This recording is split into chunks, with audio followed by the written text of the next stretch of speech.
Et avec Yves Tréhard, nous recevons Sandrine Rousseau. Bonsoir, rebonsoir plutôt. Merci d'être dans le 120 minutes, député écologiste et social de Paris. Beaucoup de choses cette semaine dans l'actualité. On a choisi 3 thématiques avec Yves.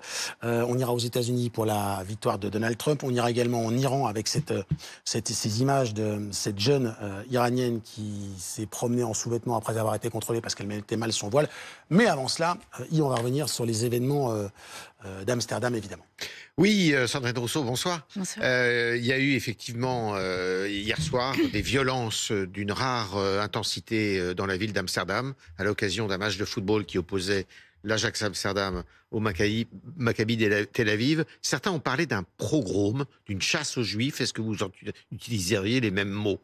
En tous les cas, j'utilise le terme de violence tout à fait inacceptable. Tout à fait inacceptable. Jamais la violence n'est justifiée d'aucune manière. Un pogrom, c'est le mot qui convient ? Là, il venait manifestement soutenir une équipe israélienne de football. Ce qui s'est passé de chasse à l'homme est inacceptable. J'ai aussi entendu que avant le match, il y avait eu des chants ou des propos racistes qui sont tout aussi inacceptables. En fait, les deux sont inacceptables. Mais jamais, jamais, on ne passe à la violence. En aucune manière. Voilà, il n'y a pas de doute là-dessus. Jamais. Alors, comment expliquez-vous que certains de vos camarades du Nouveau Front Populaire n'aient pas condamné ou refusent de condamner aujourd'hui ces violences à caractère antisémite? Non, mais on me demande toujours de parler pour les autres. Moi, je vous dis, ma position, elle est très claire. C'est je les condamne. Et je les condamne de la plus grande manière. Et je le fais de manière très régulière. Voilà, j'ai ma propre voix sur ce sujet. Et donc, je le redis, ces violences ne sont pas acceptables d'aucune manière. Vous désolidarisez de ce qu'il... Mais c'est pas une désolidarisation. Je ne sais même pas ce qu'ils ont dit. Donc en fait, ils ont dit qu'en fait, peut-être qu'ils l'avaient bien cherché. C'est un peu. Non, mais je l'ai dit. Mais je me suis exprimée sur les réseaux là-dessus en disant que rien ne justifie la violence, jamais. Ouais. Et que donc, il n'y a pas de justification. Il n'y a pas de justification à la violence. Donc, la violence est condamnée. Par ailleurs, il y a eu... je rappelle aussi que le racisme est un délit. Enfin, voilà, je pose Ce n'est pas une opinion. C'est racisme, antisémitisme, ce sont des délits, homophobie également. Voici voilà. Je lis les supporters israéliens provoqués, mais ça ne va pas justifier la violence comme ça. Oui, j'ai lu des tweets qui disaient que oui, il l'avait bien cherché, on ne cherche jamais la violence. Est-ce que, d'après vous, le match, il doit y avoir un match France-Israël jeudi prochain au Stade de France, en France donc, est-ce que ce match devrait être reporté alors que le ministre de l'Intérieur a dit qu'il n'en était pas question ? Compte tenu des violences qu'il y a eu à Amsterdam. Je pense que des forces de police vont être déployées de manière importante. C'est ce qu'il a annoncé. Il y a un nombre limité de supporters dans le stade. Je souhaiterais que la sécurité de tous les supporters soit absolument assurée. Le nombre de supporters ne sera pas limité. Il y aura peu de spectateurs parce que c'est un match qui sportivement ne présente pas... J'avais entendu qu'il y avait 20 000 spectateurs à la place des 80 000. Le Stade de France peut en comporter 80 000. Ouais. Oui, c'est ça. Néanmoins, le ministre de l'Intérieur a dit il est hors de question parce que reporter ce match ou le décaler, ça serait reculer face justement à ceux qui entretiennent ce climat d'antisémitisme. Est-ce que vous êtes d'accord avec lui ? Je pense que si le match est prévu et programmé, il faut qu'il ait lieu. Il faut assurer la sécurité des supporters et éviter tout débordement.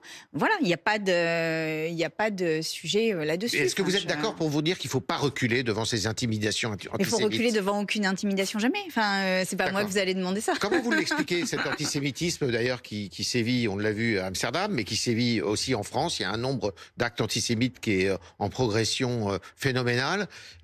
Quelle est pour vous la cause de cet antisémitisme principal ? Mais l'antisémitisme est structurel, il est j'allais dire ancestral, mais enfin, il date de milliers d'années maintenant. Et en fait, voilà, donc il y a et là-dessus, je l'ai dit de mille et une manières, l'antisémitisme est une des dominations. Vous êtes d'accord pour dire qu'il a changé de visage, que c'est plus l'antisémitisme d'extrême droit ? Ça fait partie des hiérarchies sociales, ça fait partie des discriminations sociales. D'accord. Et l'antisémitisme est le reflet d'une volonté de domination des uns sur les autres. Et Et donc, tout cela n'est pas acceptable dans une société d'égalité. Il n'y a pas de difficulté. Après, enfin voilà, je le pose et je l'ai toujours posé sans ambiguïté. Je voudrais juste qu'un jour, on me rende quand même cette affaire-là, parce que ça n'a pas été... S'il n'y a pas d'ambiguïté, est-ce que vous êtes d'accord pour dire que cet antisémitisme-là n'est plus un antisémitisme qui vient d'extrême droite, mais qui vient plutôt et qui est plutôt nourri par l'extrême gauche qui l'exploite pour des raisons de clientélisme électoral? Alors déjà, je rappelle quand même que l'extrême droite a gardé tous les tatouages nazis qu'ils avaient quand même. Enfin, je dis, on va pas se voiler la face là-dessus. C'est-à-dire que dès qu'ils enlèvent leur t-shirt, il y a des croix gammées sur nombre de... ça, donc en fait, c'est pas un détail. C'est pas un détail pour le coup. Quand vous écoutez vos camarades, et donc la deuxième chose, c'est que justement la ligne que j'essaye moi de tenir est de dire que nous devons à la fois défendre les droits des populations civiles de Gaza qui sont face à une violence et une éradication, une tentative d'éradication réelle qu'il nous faut regarder en face, et en même temps ne jamais verser dans l'antisémitisme. Et en fait, tenir ces deux lignes-là, c'est la discipline que je m'impose. Elle n'est pas toujours comprise, je vais vous dire. Elle n'est comprise d'ailleurs souvent ni dans un camp ni dans l'autre. Peut-être est-ce justement la ligne de crête. En tous les cas, ma ligne de conduite est la suivante, et je n'en dérogerai pas. Il y a quelque chose d'extrêmement grave qui est en train de se passer à Gaza, et qui passe quand même largement en deçà des radars, notamment des paroles des présidents de la République et d'une autre en particulier, c'est-à-dire qu'il n'a pas de mots à la hauteur de ce qui est en train de se faire à Gaza sur la mise en danger des populations civiles. Petit 1, petit 2, jamais ce combat-là de défense des populations civiles ne doit donner lieu à un antisémitisme. C'est très clair. Je voudrais, en écho à vos propos et pour alimenter les échanges, banderole au tifo, ce qu'on appelle un tifo au Parc des Princes, je ne sais pas si vous l'avez vu, ce match Free Palestine. Ce tweet de Rima Hassan, députée européenne La France Insoumise, qui dit « merci ». Problème, c'est que soutenir la cause palestinienne est une chose, mais quand on la soutient avec la carte de la région où il n'y a plus d'Israël. Est-ce que vous aussi, vous dites merci à celles et ceux qui, alors que j'ai bien compris ce que vous disiez à l'instant, vous défendez les non-victimes civiles, mais comment vous réagissez à cela? Parce que ça vous met pas mal à l'aise d'avoir dans votre alliance, qu'elle soit directe ou pas, alors que vous avez des problèmes. Mais est-ce que vous dites merci à ceux qui ont fait ça? Moi, j'ai toujours soutenu... qui rayent Israël d'une carte et qui en font un tifo dans un stade de foot. Moi, Sandrine Rousseau, j'ai toujours soutenu une solution à deux États. Et je pourrais dire Free Palestine, comme je pourrais dire Free Israël, évidemment, ou sécurité d'Israël. Voilà. Vous reprendriez cette carte à votre compte? Moi, je ne prends pas la carte où il n'y a pas deux États. La seule carte que je pose sur la table, c'est la carte des accords qui ont été menés et qui n'ont jamais été respectés, qui est à deux États. Après, voilà, ma ligne a toujours été d'une clarté limpide. Et je vais vous dire, je ne comprends pas pourquoi on me fait ces procès-là, parce que en réalité, j'ai toujours tenu cette ligne, qui est une ligne d'équilibre. Et je ne comprends pas pourquoi, à ce moment-là, vous faites cause commune et vous êtes assise à côté de députés qui ont des propos qui sont pour le moins ambigus contre les Juifs. Que j'ai toujours dénoncé quand il s'est agi de les dénoncer. Et par ailleurs, je dénonce d'autres situations politiques qui ne me conviennent pas, qui ne relèvent pas de l'antisémitisme, mais qui relèvent d'autres difficultés que je peux avoir avec d'autres groupes politiques du NFP. Voilà, il n'y a pas un accord à 100%. Et à chaque fois qu'il a fallu le dire, je l'ai dit. Et maintenant, vous pouvez me le refaire dire une millième fois. Ma ligne de conduite est la suivante. Une paix à deux États, la protection des populations civiles, aucune espèce de lâcheté vis-à-vis de ce qui est en train de se passer à Gaza, et une condamnation sans faille et immédiate de tout antisémitisme. On va parler de Donald Trump. C'est clair. Parce que là aussi, vous êtes assez clair quand vous vous exprimez sur la victoire de Donald Trump, qui a été le 45e président des États-Unis et qui sera le 6 janvier le 47e président des États-Unis. Voici ce que vous avez écrit, puisque ça reste de l'écriture. Les États-Unis sont le théâtre d'un backlash climato-sceptique, masculiniste et raciste, soutenu, encouragé par les acteurs d'une économie libérale avide de profit. Angoisse. Est-ce que Donald Trump, c'est la masculinité toxique? Ah oui, absolument, oui. Ah oui, absolument. Et puis il s'en revendique, il est allé chercher ça, c'est-à-dire qu'il est allé chercher... Comment vous expliquez que toute une population ait voté majoritairement pour lui? Eh bien, c'est ce que j'appelle le backlash. Après, il y a eu des erreurs, à mon avis, qui ont été faites dans le camp démocrate, sur lequel il faudra sans doute avoir un peu de temps pour comprendre bien les tenants et aboutissants, mais notamment le fait qu'on ait maintenu Biden aussi longtemps, le fait que Kamala Harris ait hésité dans sa ligne et qu'elle soit allée chercher... du vote dans le détail, les femmes ont davantage voté pour lui que la dernière fois. Il y a eu les femmes, alors j'ai vu ce graphique général, avec les femmes, donc il y a une population blanche qui a plus voté pour lui, et puis il y a les hommes, il y a les hommes. Oui, eh bien je vous dis, si toutes les femmes étaient féministes, on gagnerait, on est 52%. Voilà. Donc en fait, il n'y a pas de doute. Oui, les femmes ne sont pas toutes féministes. Les femmes, parfois, votent contre leurs propres intérêts. Tout simplement. Les femmes votent parfois contre leurs intérêts. Je le regrette. Et elles ont absolument le droit de le faire. On est en démocratie. Je le regrette, c'est comme ça. Mais est-ce que vous dites que... est-ce que vous arrivez à vous mettre dans la tête de la femme américaine qui va voter pour Trump, sachant qu'il a été mis en cause pour des agressions sexuelles, qu'il a un discours très particulier? Comment vous... Ça veut dire qu'elle est quoi? Sous la coupe de son mari? Ça veut dire qu'elle ne se rend pas compte du danger potentiel ou de la personnalité de Trump? Comment vous l'analysez? Ah bah déjà, j'ai du mal à me mettre dans sa tête, parce que je ne suis pas tout à fait sur la même ligne politique. Moi, je pense qu'il y avait une candidate qui était Kamala Harris, avec tous les défauts qu'on peut lui accorder aujourd'hui, et sans doute quand même des failles dans sa campagne, indéniablement, mais qui avait quand même cette capacité à défendre une autre société, une société faite d'égalité. Là, je voyais aujourd'hui, il y a des influenceurs qui se revendiquent du masculinisme, qui vraiment se revendiquent de cette sphère-là, qui disaient, bah voilà, maintenant, vos corps nous appartiennent, et qui étaient fiers de cela. Moi, je dis, ça n'est pas mon combat politique, et au contraire, je combattrai ça. Je combattrai ça à chaque fois qu'il sera possible de le combattre, et partout, Rousseau, et avec ferveur. Dans votre tweet, vous dites qu'il est raciste. Est-ce que vous estimez qu'il est raciste? En quoi il est raciste? Déjà, il a été, je crois qu'il a eu... Alors qu'il a plus le vote des minorités que par le passé, hein. Je crois qu'il a eu une condamnation pour ne pas vouloir louer ses appartements à des personnes noires américaines. Oui. Donc, bon, de fait, c'est un fait judiciaire, j'ai envie de dire. Et puis la deuxième chose, c'est que là, oui, j'ai vu que, par exemple, les hommes hispaniques avaient voté pour lui. Je pense que la question du masculinisme est supérieure à tout. C'est les latinos ne veulent pas de... Et alors après, c'est le syndrome de on ferme la porte derrière nous. C'est c'est très connu, c'est analysé par toutes les études sociologiques. Je regrette aussi cette position, parce que je pense que ça n'est pas correct de le faire, ni juste. Et moi, je défendrai une autre société, une société faite de tolérance, d'égalité et d'absence de racisme. Imaginez que vous soyez présidente de la République. Allons-y. Est-ce que vous êtes dans un sommet avec Donald Trump? Est-ce que vous lui serrez la main? Est-ce que vous lui parlez? Est-ce que vous échangez avec lui? Dans la mesure où il a été élu démocratiquement, oui, je travaillerai avec lui. Après, je m'opposerai à lui. Mais évidemment, mais je lui serrerai la main. Enfin, et d'ailleurs, je rappelle quand même que Donald Trump a été le seul président qui a refusé de serrer la main à Angela Merkel. Je ne sais pas si vous vous en souvenez, c'était extrêmement grave. Donc voilà, oui, je lui serrerai la main parce qu'il est élu démocratiquement, et que je porte en haute estime les résultats démocratiques, même quand ils ne me conviennent pas. Donc il n'y a pas de doute là-dessus.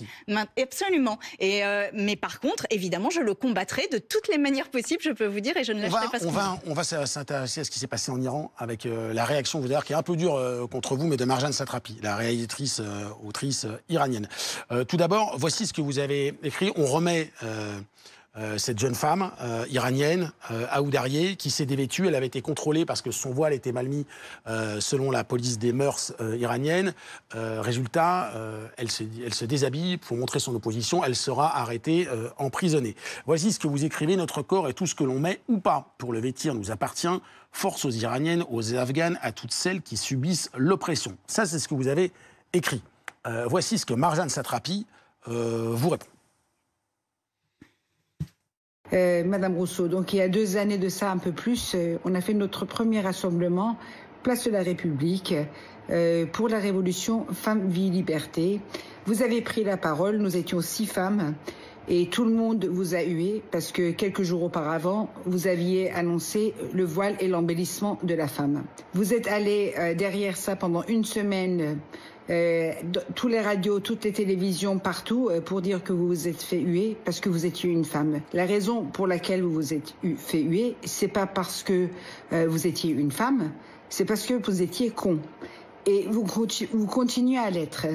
vous faites quand même un tweet dans lequel vous comparez la situation des filles de mon pays qui, pour enlever leur voile, elles se font arrêter, elles se font violer, elles se font torturer, elles se font emprisonner pendant des années et des années, qui se font violer et jeter du 10e étage, à la situation de la jeune fille ici en France qui décide de se voiler pour une raison qui m'échappe complètement, parce que je ne sais pas depuis quand le voile est devenu le synonyme de l'émancipation, que ça devient réellement ridicule. À force de ne pas vouloir être raciste, vous jouez le jeu des fanatiques. Donc la première fois, j'ai pas voulu vous répondre, mais ça suffit. Que vous ne compreniez pas la situation et que vous soyez bête, c'est OK. Tout le monde a le droit d'être con, mais à ce moment-là, vaut mieux se taire. Merci. Qu'est-ce que vous répondez, Sandrine Rousseau, à Marianne? Déjà, je voudrais dire que... je vais vous répondre sur le fond, mais d'abord, je voudrais dire que sur la forme, il y a un sujet. C'est-à-dire qu'on ne traite pas une députée de conne, en fait. C'est violent.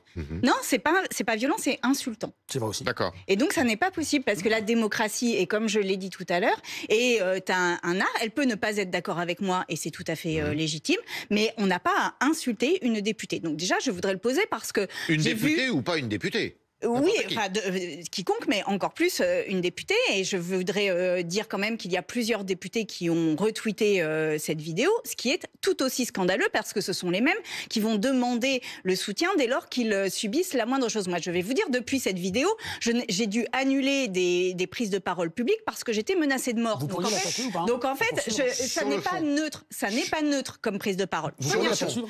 Sur le fond, maintenant, elle fait tout un tas d'amalgames. C'est-à-dire que elle parle d'une manifestation où, en effet, j'ai été sifflée. Je ne suis pas allée après dire sur les plateaux que c'était parce que j'étais une femme. Jamais je n'ai dit ça.